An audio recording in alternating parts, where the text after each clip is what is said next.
Une gardienne s'introduisait dans mon appartement pendant mon absence, et les caméras cachées que j'avais installées ont révélé un complot choquant. Des documents importants disparaissaient, des objets changèrent de place, et mon intimité était brutalement violée. Un complot immobilier, les secrets de mon défunt mari et un réseau de mensonges ont été mis à jour. Une histoire de courage, de vérité et de justice qui vous fera vous demander qui contrôle vraiment l'endroit que vous appelez votre foyer. Laissez votre like, abonnez-vous et commentez. Vous êtes-vous déjà senti en insécurité dans votre propre maison? Vous pensez que votre maison est votre forteresse? Quelle erreur, ma chère.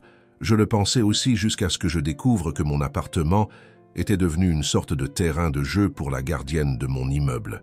Oui, celle-là même qui sourit dans les couloirs, distribue des avis sur le bruit après 22 heures et se plaint de vos plantes sur le balcon. La mienne organisait une petite fête privée dans mon appartement. Et vous n'imaginez même pas ce que j'ai découvert.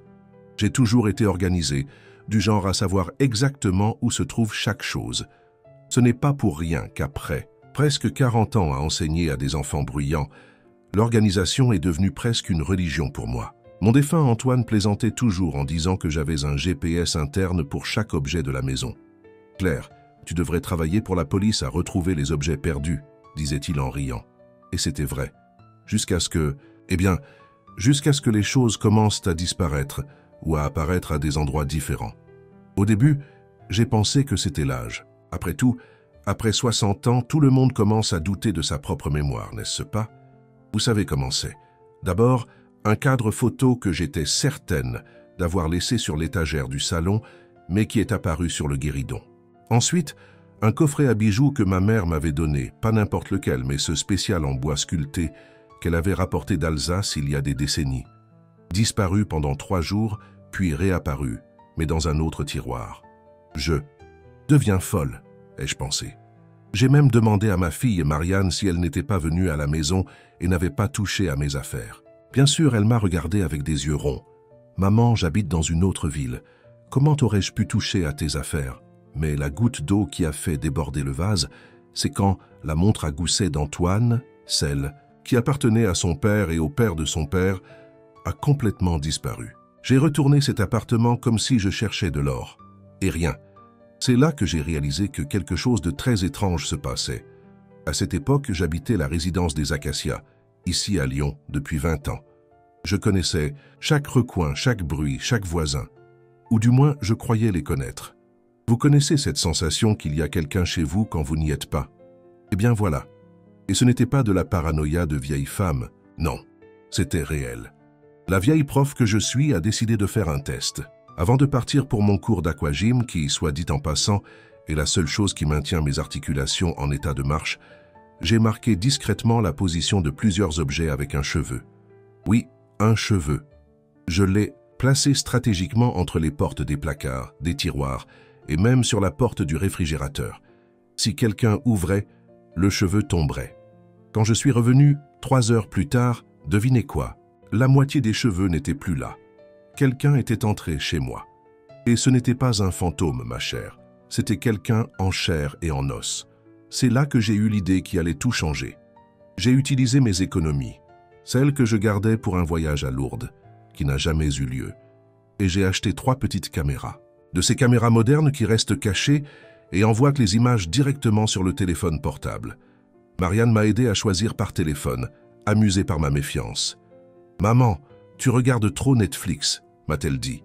Elle ne savait pas que la réalité dépasse parfois la fiction. J'en ai installé une dans le salon, dissimulée parmi les livres de l'étagère. Une autre dans ma chambre, à l'intérieur de la lampe. Et la 3e dans la cuisine, dans ce pot en plastique que personne ne regarde jamais. Une fois cela fait, j'ai repris ma routine, sortant tous les jours à la même heure, comme si rien n'avait changé. Mais à l'intérieur, je bouillais de curiosité et de peur de découvrir qui violait mon intimité. Le 3e jour après avoir installé les caméras, j'étais au cours d'aquagym, faisant ces exercices qui ressemblent plus à une danse maladroite dans l'eau, quand mon téléphone a vibré. L'application des caméras m'avertissait « Mouvement détecté dans le salon ». J'ai failli boire la tasse de surprise. J'ai demandé la permission à la professeure et je suis allé au vestiaire, tremblante d'anxiété. Quand j'ai ouvert l'application, j'ai failli tomber à la renverse. Elle était là en chair et en os, Madame Dubois, la gardienne. Celle-là même qui se plaignait constamment du bruit de mes talons, qui disait que mes plantes sur le balcon nuisaient à l'esthétique de l'immeuble. Elle se promenait dans mon salon comme si elle était chez elle. Et ce n'était pas une visite innocente, non. Elle ouvrait les tiroirs, fouillait dans les papiers, photographiait des documents avec son téléphone.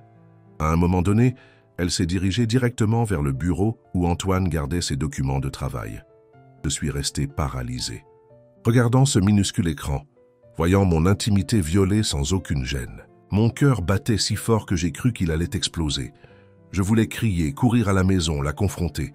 Mais la vieille prof que je suis n'est pas arrivée à 60 ans passés sans avoir appris une chose ou deux sur la stratégie. J'ai décidé d'attendre, d'observer, de découvrir ce que finalement cette femme voulait. Les jours suivants, le schéma s'est répété. Chaque fois que je sortais pour l'aquagym, elle était là, fouinant dans des endroits précis. Elle ne prenait rien, du moins rien que je puisse remarquer. Mais elle photographiait des documents et changeait parfois des choses de place. Comme si elle voulait me troubler, me faire croire que je perdais la tête. Un mois s'est écoulé et mon archive de vidéos grandissait, tout comme mon indignation.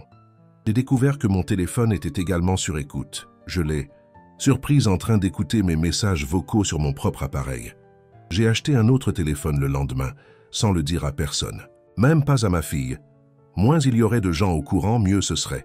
C'est lors de la traditionnelle fête des voisins de l'immeuble, celle où tout le monde fait semblant de s'adorer tout en se critiquant dans le dos, que j'ai remarqué quelque chose d'encore plus étrange. Les gens me regardaient différemment. Certains voisins avec qui je discutais depuis des années semblaient soudain m'éviter. D'autres chuchotaient quand je passais. C'était comme si j'étais devenu une pestiférée du jour au lendemain. Lors de cette même fête, j'ai rencontré Monsieur Arnaud, un veuf qui venait d'emménager dans l'appartement du 5e étage. Il a été le seul à sembler sincèrement intéressé à discuter avec moi. Nous avons parlé de livres, de la façon dont le quartier avait changé, de recettes de gâteaux au yaourt. Ce fut un soulagement de trouver quelqu'un de normal dans cette mer d'étrangeté. « Vous habitez ici depuis longtemps, n'est-ce pas, Madame Claire ?» m'a-t-il demandé pendant que nous buvions du vin chaud. 20 ans. Je connais chaque brique de cet endroit. « Et vous aimez ça ici? J'ai toujours voulu vivre dans un quartier historique comme celui-ci. » Quelque chose dans sa question m'a paru étrange, mais j'ai répondu quand même. « Oui, j'aime bien. Ou du moins, j'aimais bien. Dernièrement, les choses sont différentes. » Il a hoché la tête comme s'il comprenait parfaitement. Et nous avons changé de sujet, mais cette conversation me trottait dans la tête. La semaine suivante, j'ai décidé de faire du rangement dans le bureau d'Antoine. Je n'avais pas touché à ces tiroirs depuis des années. C'était comme si, en gardant tout intact, il était encore là d'une certaine manière. Mais si la gardienne était si intéressée par ces documents, je devais découvrir pourquoi. Parmi les dossiers, les papiers jaunis et les vieux talons de chèque, j'ai trouvé un dossier marqué « Terrain Acacia, original ». À l'intérieur, il y avait un acte de propriété et quelques plans. Je n'ai jamais été doué pour les documents. C'est Antoine qui s'occupait de cette partie. Mais même moi, j'ai pu comprendre que c'était important. Il s'agissait de l'acte de propriété original du terrain sur lequel notre immeuble avait été construit. Et d'après ce que j'ai pu comprendre, il y avait quelque chose qui n'allait pas du tout avec. J'ai passé la nuit à étudier ces papiers, essayant de déchiffrer le jargon juridique avec l'aide de recherches sur Internet. J'ai découvert que le terrain de la résidence des Acacias avait une histoire compliquée. À l'origine, il appartenait à une ancienne ferme qui avait été lotie dans les années 60. Mais il y avait des litiges sur la légitimité de certaines divisions. En d'autres termes, peut-être que nos appartements n'étaient pas légalement les nôtres. Pendant ce temps, je continuais à surveiller les visites de la gardienne. Elle semblait de plus en plus frustrée, comme si elle ne trouvait pas ce qu'elle cherchait. Dans l'une des vidéos, je l'ai surprise en train de parler toute seule. « Ça doit être ici. » Il était. Comptable, il a dû tout garder. J'étais tellement concentré sur la gardienne que j'ai failli manquer l'autre côté du complot. Jusqu'à ce que, 6 semaines après avoir installé les caméras, je vois quelque chose qui m'a glacé le sang. Je revenais de la boulangerie quand, sur la petite place en face de l'immeuble, j'ai aperçu Madame Dubois, en train de discuter avec Monsieur Arnaud. Et ce n'était pas une conversation anodine. Il discutait de quelque chose avec animation, des plans étalés sur un banc. Je me suis caché derrière un arbre, ridicule pour une dame de mon âge, je sais, mais nécessaire, et j'ai essayé d'écouter. Je n'ai saisi que des fragments. Elle doit l'avoir quelque part. Le délai expire. Réunion du conseil syndical jeudi. J'ai eu l'impression que le sol se dérobait sous mes pieds. Mon seul allié dans l'immeuble était de mèche avec la gardienne. Maintenant, j'étais vraiment seul. Cette nuit-là, j'ai décidé de faire plus de recherches sur le quartier, sur les projets immobiliers, sur tout ce qui pourrait me donner des indices. C'est alors que j'ai trouvé une petite nouvelle, presque cachée sur le site de la mairie. Le conseil municipal discute de la revitalisation du centre historique. Sur la photo accompagnant l'article, j'ai immédiatement reconnu le conseiller municipal Roland Mayer. Et à côté de lui, souriant discrètement, se trouvait une femme que je connaissais très bien, la cousine de la gardienne, Madame Dubois. Les pièces du puzzle ont commencé à s'assembler. Notre immeuble était stratégiquement situé dans le centre historique, avec vue sur un terrain qui, selon les documents publics que j'ai trouvés, serait exproprié pour des projets d'intérêt municipal. Et quel serait ce projet? Un centre commercial gigantesque, du genre avec cinéma et aire de restauration. L'Assemblée générale annuelle de la copropriété approchait, et Madame Dubois a annoncé qu'il y aurait un ordre du jour spécial d'une extrême importance. Quand le grand jour est arrivé, la salle de réunion était bondée, chose inédite, car normalement les gens évitaient ces réunions comme la peste. « Cher copropriétaire », commença-t-elle avec ce sourire hypocrite que je connaissais, si bien, j'ai une nouvelle qui exigera la compréhension de tous. Nous aurons besoin d'une augmentation significative des charges de copropriété. Brouhaha général, réclamation, exactement comme elle s'y attendait. Malheureusement, nous avons découvert de graves problèmes structurels dans l'immeuble, continua-t-elle, en montrant un rapport technique rempli de termes incompréhensibles et de photos de fissures. Pour garantir notre sécurité, nous devons entreprendre des travaux urgents. C'est là que j'ai compris le jeu. Les effrayer avec des problèmes structurels, augmenter absurdement les charges, forcer les résidents, beaucoup de personnes âgées, à revenus fixes comme moi, à vendre leurs appartements à bas prix. Et qui achèterait? Probablement un promoteur immobilier lié à ce fameux conseiller municipal, son cousin, qui démolirait tout pour faire place au centre commercial. Pendant que tout le monde discutait de l'augmentation, j'ai demandé la parole. Le silence s'est fait dans la salle quand je me suis levé. Peut-être s'attendait-il à ce que la vieille folle, oui, je savais que c'était ainsi que certains m'appelaient déjà, fasse un commentaire insensé. Madame Dubois, commençai-je, sentant mon cœur battre fort, j'aimerais mieux comprendre ces devis. 40 000 € pour changer quelques poutres me semble excessif. Elle eut un sourire condescendant. Madame Claire, ce sont les prix du marché. Vous vous y connaissez en bâtiment maintenant? Non, répondis-je calmement. Mais je m'y connais en mathématiques, j'ai enseigné pendant 40 ans, vous vous souvenez. Et ces chiffres ne collent pas. Son sourire vacilla. Je continuai. De plus, je trouve curieux que ces problèmes structurels apparaissent justement au moment où il y a un projet de construction d'un centre commercial, là où se trouve aujourd'hui le terrain vague voisin. La salle entière resta silencieuse, Dubois blêmit visiblement. « Je ne sais pas de quoi vous parlez, dit-elle, la voix tremblant légèrement. Non? Alors peut-être devrions-nous inviter votre cousin, le conseiller municipal Meyer, à nous expliquer. Ou mieux encore, nous pourrions discuter des raisons pour lesquelles vous êtes entré dans mon appartement sans autorisation ces dernières semaines. » Ce fut comme si une bombe avait explosé dans la salle.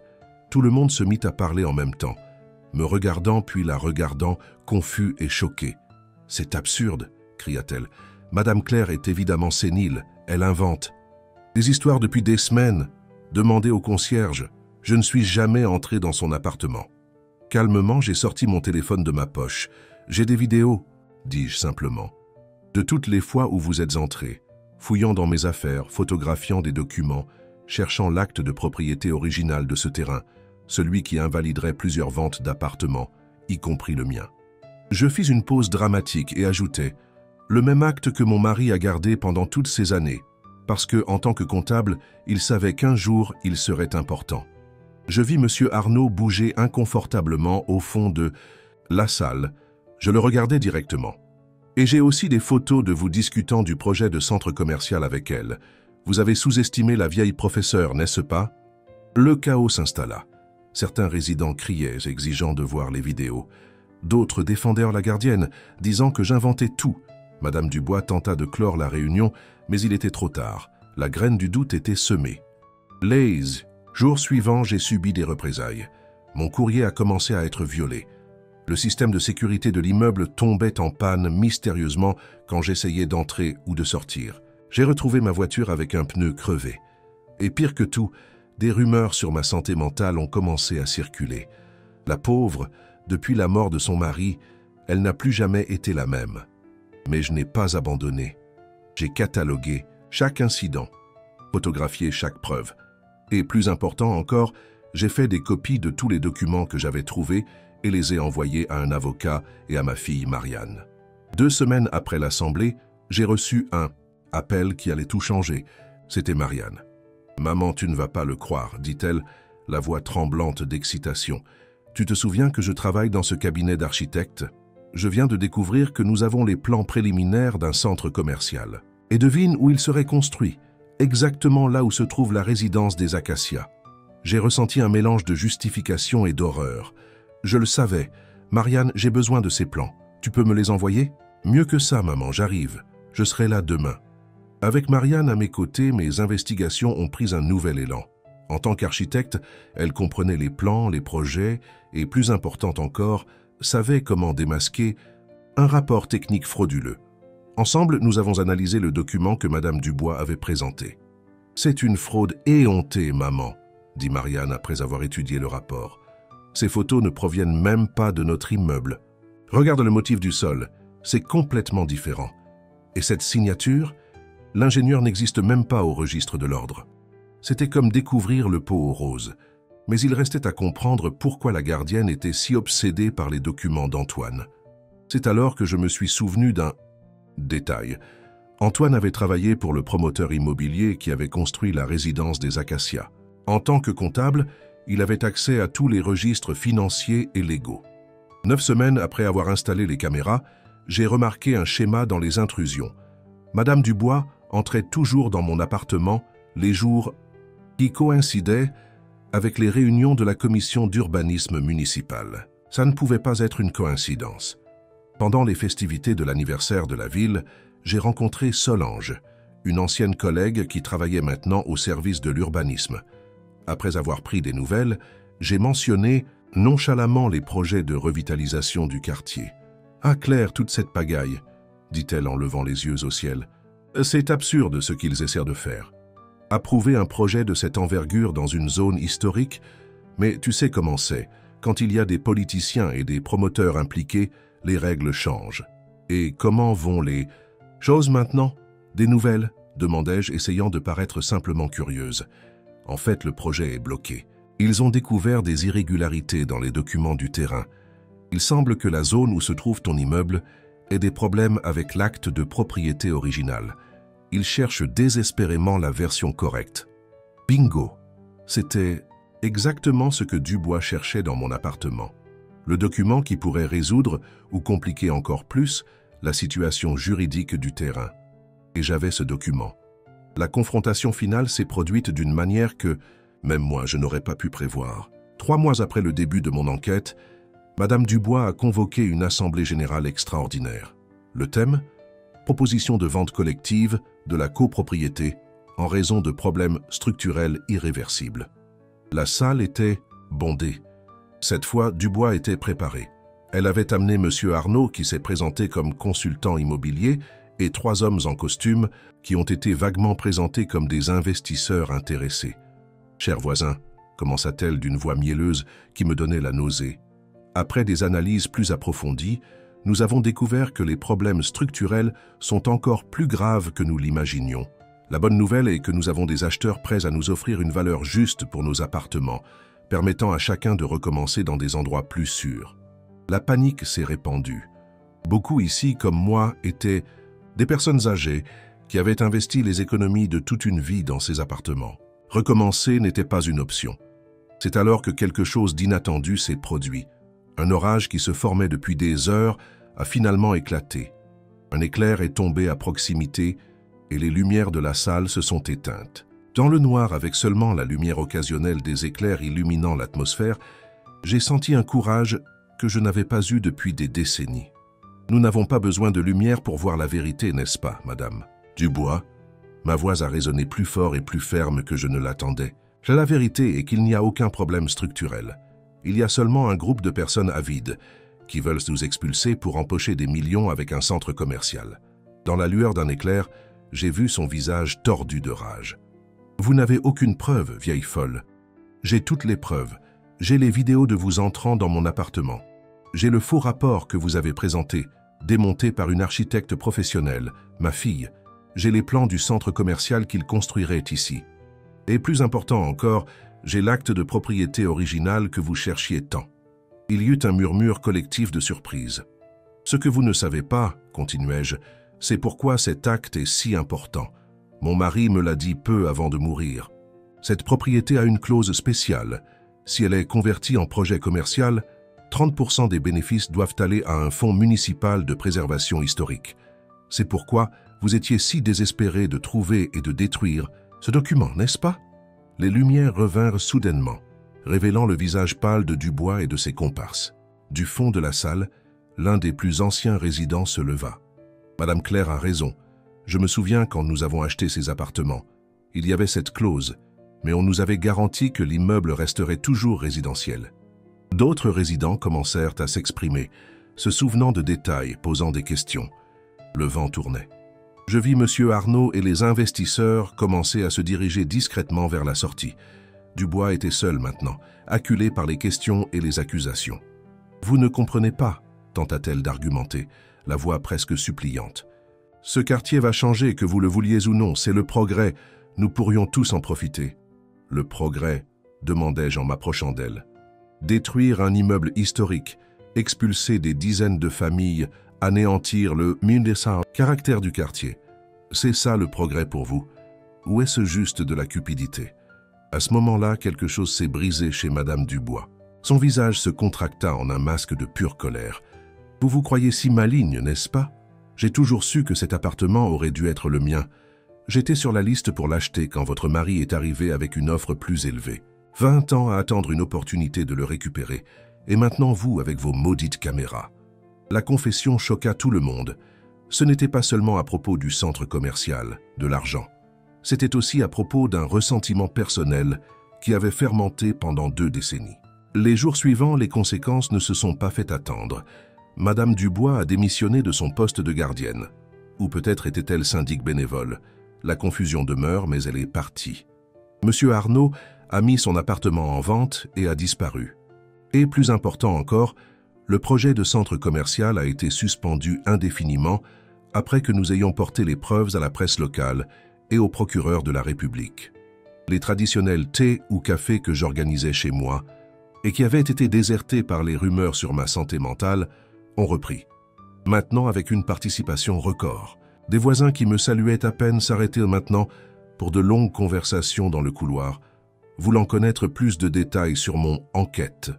3 mois plus tard, j'ai été surprise par un groupe de résidents frappant à ma porte. « Madame Claire, dit M. Juvenal, un retraité du 3e étage, nous venons vous faire une proposition. Nous aimerions que vous envisagiez de vous présenter comme syndic bénévole aux prochaines élections. » Je suis resté sans voix un moment. Moi, syndic bénévole, à 60 ans passés, commencer une nouvelle fonction? Nous pensons à une gestion transparente, continua Madame Gertrude, une veuve que j'avais toujours trouvée antipathique. Avec une reddition des comptes régulières, des décisions collectives, un modèle pour d'autres copropriétés. J'ai regardé ces personnes, mes voisins, ma communauté. J'ai réalisé que quelque chose avait changé en moi aussi. La peur et la méfiance que je ressentais depuis que j'avais commencé à remarquer des choses étranges dans mon appartement avaient été remplacées par quelque chose de différent, un sens renouvelé de but et d'appartenance. « Je vais y réfléchir sérieusement », répondis-je, un sourire sincère se dessinant sur mon visage. Et j'y ai réfléchi, pendant 1 semaine entière. J'ai réfléchi à tout ce qui s'était passé, à la façon dont j'avais trouvé un courage que je ne savais même pas posséder, à la façon dont j'avais protégé non seulement ma maison, mais tout un mode de vie. Finalement, j'ai accepté l'invitation. Non pas parce que je voulais le pouvoir ou la reconnaissance, mais parce que je comprenais que la vraie sécurité vient d'une communauté forte et unie. Et pour construire cela, quelqu'un devait faire le premier pas. Aujourd'hui, presque 1 an plus tard, notre copropriété est différente. Nous avons mis en place un système de gestion transparente qui est devenu une référence pour d'autres immeubles du quartier. Les réunions sont productives et bien fréquentées. Les couloirs sont plus vivants, avec des voisins qui se connaissent vraiment et se soucient les uns des autres. Les caméras que j'ai installées sont toujours là, dans mon appartement. Non pas parce que j'ai peur, mais comme un rappel. Un rappel que même quand il semble que le monde entier est contre vous, cela vaut la peine de se battre pour ce qui est sien. Un rappel que nous ne sommes jamais trop vieux pour faire la différence. Et surtout, un rappel que parfois une dame aux cheveux gris peut être le pire cauchemar des corrompus. Ah, et quant à cette gardienne intrusive, j'ai appris qu'elle répondait à des poursuites pour violation de domicile, faux et usage de faux, et association de malfaiteurs. Il semble qu'après tout, on n'entre pas chez les gens comme dans un moulin. Et voilà, mes chers, l'histoire de comment j'ai découvert que ma maison est vraiment ma forteresse, mais seulement parce que j'ai eu le courage de me battre pour elle. Et vous? Avez-vous vérifié si quelqu'un touche à votre royaume pendant que vous ne regardez pas?